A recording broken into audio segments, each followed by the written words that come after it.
यानंतर आपण घेणार आहोत महत्त्वाच्या घडामोडींचा सुपरफास्ट आढावा मॉर्निंग प्राईम टाइम मधून।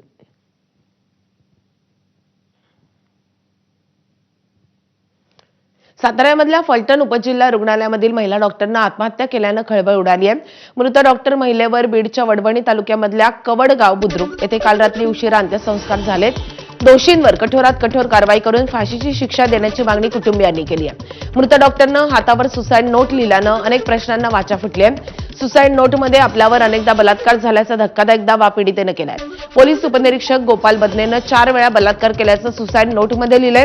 तसेच दुसरा आरोपी प्रशांत बनकर यानंही मानसिक त्रास दिल्याचं या सुसाईड नोटमध्ये नमूद करण्यात आलंय। दरम्यान या प्रकरणामध्ये दोन्ही आरोपींवर तातडीनं कारवाईचे आदेश मुख्यमंत्र्यांनी दिलेत। पोलीस उपनिरीक्षक गोपाल बदनेचं तत्काळ निलंबन करण्यात आलंय। मात्र बदने आणि बनकर हे दोघेही फरार असून त्यांच्या शोधासाठी पोलिसांची पथकं रवाना झाली आहेत। तर महिला डॉक्टरला कसं छळलं आहे आपण ग्राफिक्सच्या माध्यमातून पाहूयात।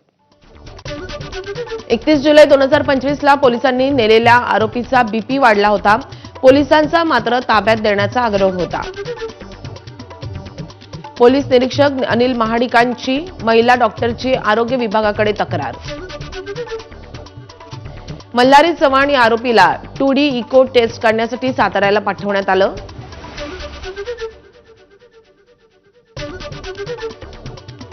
खासदारांचे 2 PS आले आणि त्यांनी खासदारांशी बोलणं करून दिलं। तुम्ही बीडचे असल्यानं फिटनेस सर्टिफिकेट देत नाही असा खासदारांनी आरोप केला।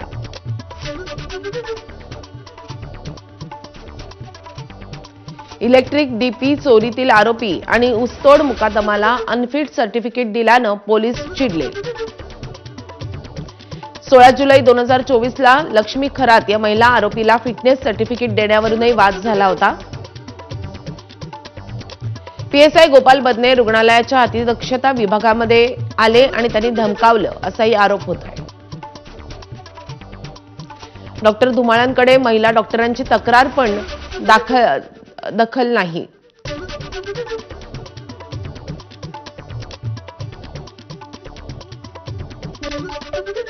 अमरावतीमधील मोर्शीच्या उपविभागीय कृषी कार्यालयामधल्या लिपिक विनोद राऊत यांचा मृतदेह आढळल्याने खळबळ उडाली होती। मोर्शीतील तालुका फळरोप वाटिका येरला विभागाच्या जागेवर गुरुवारी रात्री त्यांचा मृतदेह आढळला।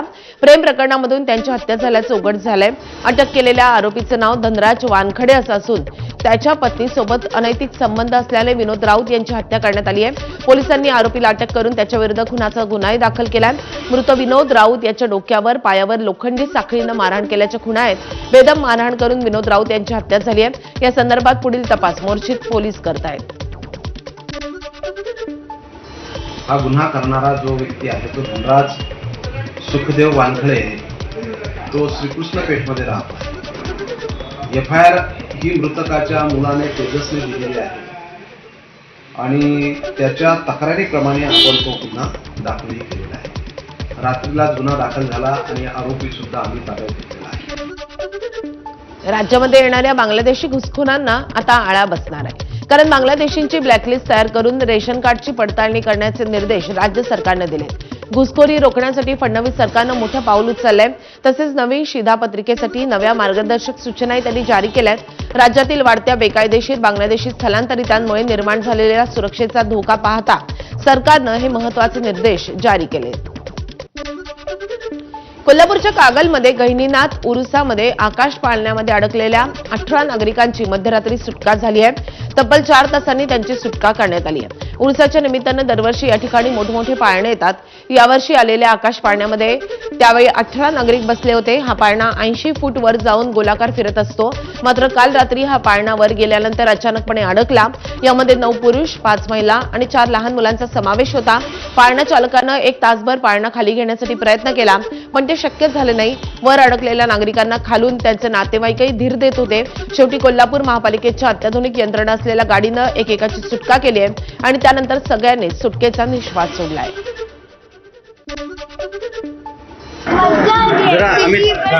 जेव्हा त्या ऑपरेटरचा फोन आला आणि त्याने ते फोन उचलला आणि ह्याला महत्व नाही दिलं, त्यामुळे मला राग येतोय आणि एवढंच वाटतंय। जेव्हा आम्ही वरती होतो तेव्हा आम्हाला भीती वाटत होती, पण गार वारा आपल्याला खूप थंडी वाटत होती। पण थोड्या वेळाने आहे ते मी वाचले. सर्व नगरपालिकेचे व पोलीस यांचे खूप आभार मानते. थँक्यू. आज आपल्या इथे 9:15 वाजता कॉल आलेला की कागल येथे जंपिंगची पाळणा मनोरंजन पाळणा यामध्ये 18 लोक अडकलेली. तर टेबलच्या लायडरच्या साह्याने ती सर्व लोक सुखरूपरित्या काढण्यात आलेली आहेत. भिवंडीच्या आजमी नगरामध्ये इमारत कोसळल्याची घटना घडली आहे. ही इमारत 40 वर्ष जुनी होती. तळमजल्यावर किराणा दुकान आणि वरच्या मजल्यावर रहिवासी राहत होते. सुदैवानं घटना घडली त्यावेळी इमारतीमध्ये वरच्या माळ्यावर कुणी नव्हतं. इमारत कोसळल्यानंतर दुकानदाराला सुरक्षितपणे बाहेर काढण्यात यश आलंय. घटनास्थळी पोलीस, भिवंडी अग्निशमन दल आणि आपत्ती व्यवस्थापन विभागाचे कर्मचारी दाखल झालेत. सध्या इमारतीच्या आजूबाजूचा परिसर खाली करण्यात आलाय. भिवंडी शहरातील आजमीनगर, हाफिजनगर या परिसरामध्ये एक मंजिला इमारत जी आहे ती या ठिकाणी कोसळलेली आहे. आपण बघू शकतो की संपूर्ण इमारतीचा जो भाग आहे तो या ठिकाणी कोसळलेला आहे. वरपासून खालीपर्यंत संपूर्ण जो मलबा आहे तो या ठिकाणी आपण बघू शकतो. पूर्ण ढिगारा जो आहे या ठिकाणी कोसळलेला आहे. गेले 40 वर्षापासून लोड बेरिंगची G+1 इमारत उभी आहे. ग्रामपंचायतच्या काळापासून तिचा घर नंबर 5750 आहे.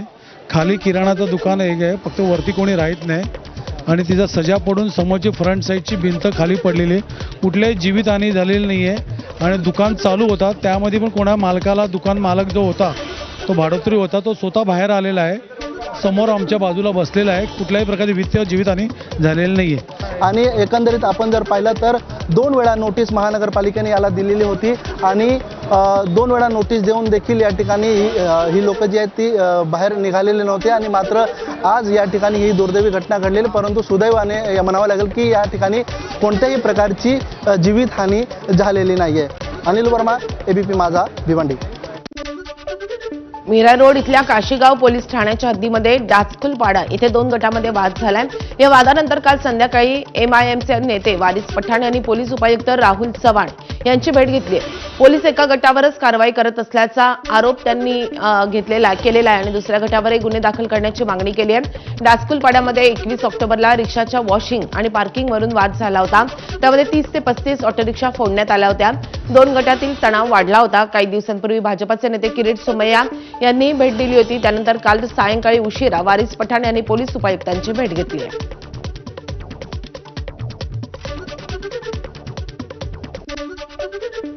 राज्यात काल अनेक ठिकाणी पावसानं हजेरी लावली आहे.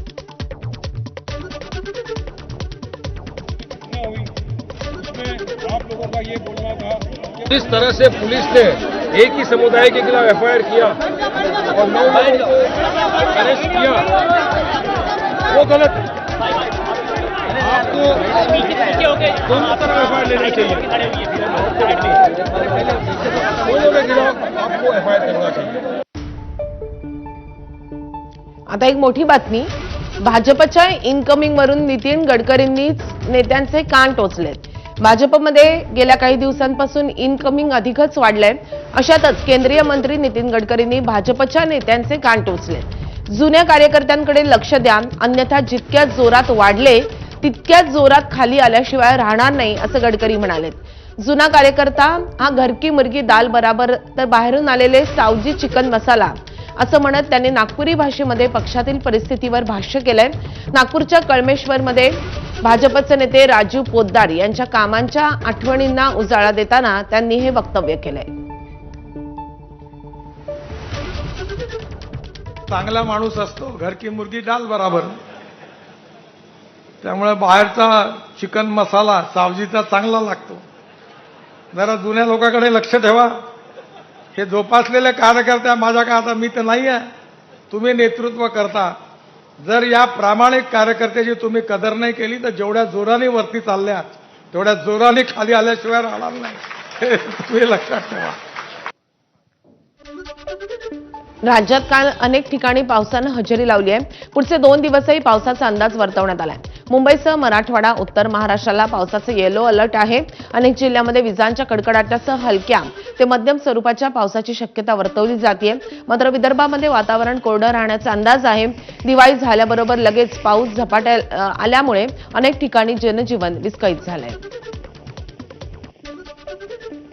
अरबी समुद्रावर सध्या एक तीव्र कमी दाबाचं क्षेत्र म्हणजे डिप्रेशन सक्रिय आहे. हे डिप्रेशन पुढील 4 ते 5 दिवसांमध्ये उत्तर दिशेला सरकणार आहे आणि समुद्रावरून हे डिप्रेशन सरकत असताना त्याच वेळेस राज्यामध्ये कोकण किनारपट्टी, लगतचं घाट क्षेत्र आणि मध्य महाराष्ट्राच्याही काही भागांमध्ये मोठा पाऊस होऊ शकतो. आग्नेय बंगालच्या उपसागरामध्ये एक कमी दाबाचं क्षेत्र तयार झालंय. नोव्हेंबरच्या सुरुवातीला जेव्हा या दोन्ही क्षेत्रांची तीव्रता कमी होईल त्यानंतर राज्यामध्ये हवामान कोरडं व्हायला सुरुवात होईल. मुंबईतही काल मुसळधार पावसानं हजेरी लावली आहे. अचानक आलेल्या पावसामुळे नागरिकांची तारांबळ उडाली. अनेक भागामध्ये पाणी साचलं. रस्त्यांवर गुडघ्यांपर्यंत पाणी साचलं होतं. सोलापूर शहरामध्ये काल सलग दुसऱ्या दिवशी मुसळधार पावसानं हजेरी लावली. संध्याकाळपासून सुरू झालेल्या रिमझिम पावसामुळे अवंतीनगर पूर्व भाग, नई जिंदगी, आसरा, त्यासोबतच जुळे, सोलापूर आणि तुळजापूर रोडसह अनेक नागरी भागामध्ये पाणी साचायला सुरुवात झाली. महिनाभरापूर्वी झालेल्या पावसामुळे काही नागरी भाग प्रभावित झाले होते आणि आता पुन्हा एकदा नागरिकांना मुसळधार पावसामुळे त्रास सहन करावा लागला. भंडाऱ्याच्या लाखांदूर तालुक्यामध्येही परतीच्या पावसानं जोरदार हजेरी लावली असून याचा फटका शेतकऱ्यांना चांगलाच बसू शकतो. सध्या भात पीक कापणी आणि मळणीचा हंगाम सुरू असताना शेतामध्ये कापून ठेवलेलं भात पीक आणि सुकवण्यासाठी ठेवलेलं धान अचानक आलेल्या पावसामुळे भिजलंय. त्यामुळे शेतकऱ्यांचं मोठं नुकसान होतंय. परतीच्या अवकाळी पावसामुळे हंगामाच्या शेवटी शेतकऱ्यांच्या मेहनतीवर पाणी फिरल्याची स्थिती निर्माण झाली आहे. ऑक्टोबर महिन्यामध्ये मुंबईमध्ये 2025 मधील सर्वाधिक खराब हवेच्या गुणवत्तेची नोंद झाली आहे. दिवाळीच्या कालावधीमध्ये म्हणजेच 18 ते 22 ऑक्टोबर दरम्यान मुंबईच्या हवेची गुणवत्ता निचांकी पातळीवर नोंदवली गेली आहे. हवेचा गुणवत्ता निर्देशांक हा AQI वर 155 ते 200 दरम्यान पोहोचला होता.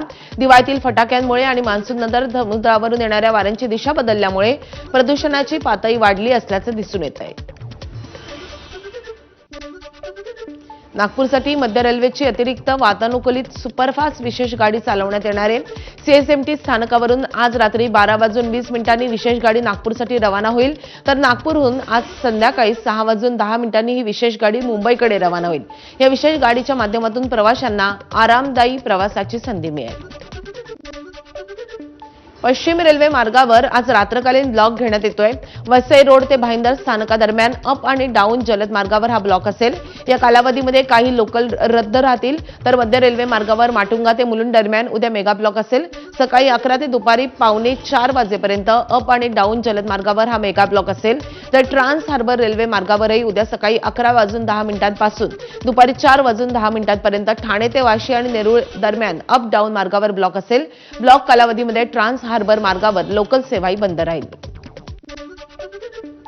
संभाजीनगरच्या समृद्धी महामार्गावर मालवाहू टेम्पोला आग लागली. आगीमध्ये संपूर्ण ट्रक जळून खाक झालाय. सुदैवानं कुठलीही जीवितहानी झालेली नाहीये. छत्रपती संभाजीनगर ते धुळे महामार्गावर शेतकऱ्यांनी रास्ता रोको आंदोलन केलंय. टोमॅटोला किलोमागे फक्त 2 ते 3 रुपये भाव मिळत असल्यानं शेतकरी संतापलेत. कन्नड मार्केट कमिटीचा निषेध करत शेतकऱ्यांनी सोलापूर धुळे महामार्ग अडवला होता. त्यामुळे महामार्गावर वाहनांच्या लांबच लांब रांगाही लागलेल्या होत्या. वाशिमच्या तहसील कार्यालयाबाहेर बोराच्या झाडाला नोटा लावून क्रांतिकारी शेतकरी संघटनेनं आंदोलन केलंय. राज्यामध्ये झालेल्या अतिवृष्टीची मदत म्हणून शासनानं हेक्टरी 18,000 रुपये मदतीची घोषणा केली होती. प्रत्यक्षात मात्र सरकारनं 700 रुपयांपेक्षाही कमी मदत खात्यामध्ये वर्ग केल्यामुळे क्रांतिकारी शेतकरी संघटना आक्रमक झाली आहे. सरकारनं शेतकऱ्यांची थट्टा केल्याचा आरोप क्रांतिकारी शेतकरी संघटनेनं केला आहे. नवी मुंबईच्या खारघर सेक्टर 36 मधील स्वप्नपूर्ती गृहनिर्माण सोसायटीमधले रहिवासी पाण्याविना त्रस्त झालेत. सिडकोनं 7 वर्षांपूर्वी उभारलेल्या या सोसायटीमध्ये 3,500हून अधिक कुटुंब राहत असून गेल्या काही दिवसांपासून पाणीपुरवठा सुरळीत नसल्यामुळे नागरिक संतप्त झालेत. स्वप्नपूर्ती नाव दिलं असलं तरी पाण्याविना आमच्या स्वप्नांचा चुराडा झालाय असा आरोप रहिवासी करत आहेत. सिडकोचं पाणी नियोजन फसलं असून पाणी वेळेत न सोडल्यास आम्ही कुटुंबासह सिडको कार्यालयामध्ये राहायला जाऊ असा इशाराही या संतप्त नागरिकांनी दिलाय. मुंबई IIT कॅम्पसमध्ये पुन्हा एकदा बिबट्याचा वावर पाहायला मिळालाय. काल रात्री लायब्ररी परिसरामध्ये बिबट्या CCTV कॅमेऱ्यामध्ये कैद झालाय. IITच्या विद्यार्थ्यांमध्ये या घटनेमुळे भीतीचं वातावरण पसरलं असून प्रशासनाकडून सावधगिरी बाळगण्याचे निर्देश देण्यात आले.